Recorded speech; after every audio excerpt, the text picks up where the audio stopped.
Now, let's talk about the foot motion of people with flat feet and then the problems that they can cause.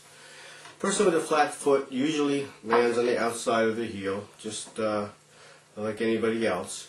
But the difference is that when they get to the motion of pronation, people with flat feet are also known as overpronators, hyperpronators, meaning excessive pronation. So the foot is able to flatten out. It unlocks all of these bones, as I talked about before, that allows the foot to become like a shock absorber and adapt to different surfaces that you happen to be on, allows the foot to become that bag of bones by unlocking all these bones of the midfoot. So all of that is important. But people with the flat feet then are not able to supinate on the further end of the step. They're not able to turn, the foot is not turned back over, these bones do not relock, and therefore the foot cannot act as a firm lever arm when you push off during the step. Now, what kind of problems does this cause? Well, a very common problem with people with flat feet is they get heel pain, particularly heel pain right on this inner part of where the plantar fascia attaches to the heel. Plantar fascia attaches here, comes all the way up underneath the foot, and it attaches to these metatarsal heads here.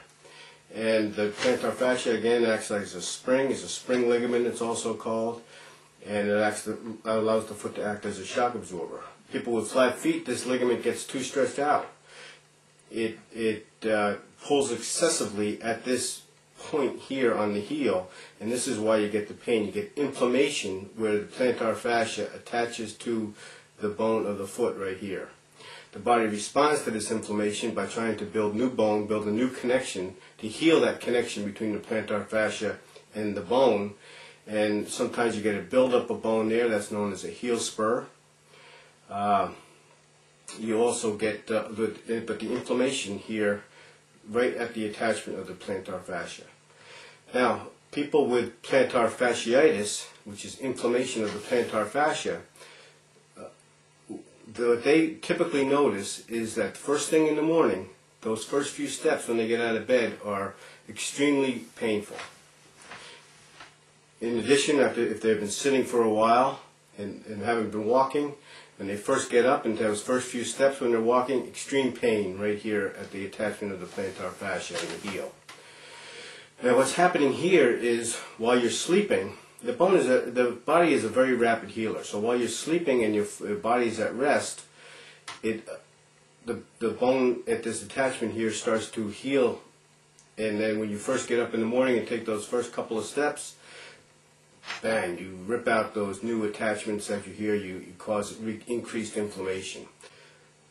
And then as you take more steps and you go further out into the day, it becomes less painful, usually with somebody with plantar fasciitis, because you're no longer re-injuring those new attachments that you've had. Same thing, if you just sit down for a while and you rest in your feet, the body immediately begins to heal that attachment where the plantar fascia attaches to the heel. And then when you get up again and take those first 2 steps, you're ripping out all those new attachments. So it causes a lot of inflammation, a lot of pain in that area because of the hyperpronation, because you're stretching out the plantar fascia excessively and causing excessive strain at this attachment at the heel. It causes the heel pain. Another problem that people have with flat feet is they get shin splints. Now shin splints is pain right on this front part of the tibia bone, right, the muscles. It pulls at those muscles. As I mentioned before, if you cannot resupinate the foot, you can't not make a firm lever arm out of the foot, you have a very inefficient gait.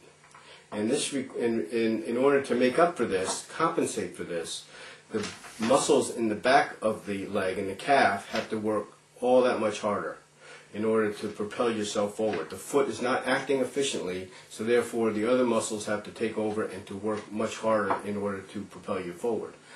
So a lot of times people with flat feet will have very massive calf muscles. I mean, you may notice on yourself, if you've got flat feet, that you've got very, very strong calf muscles.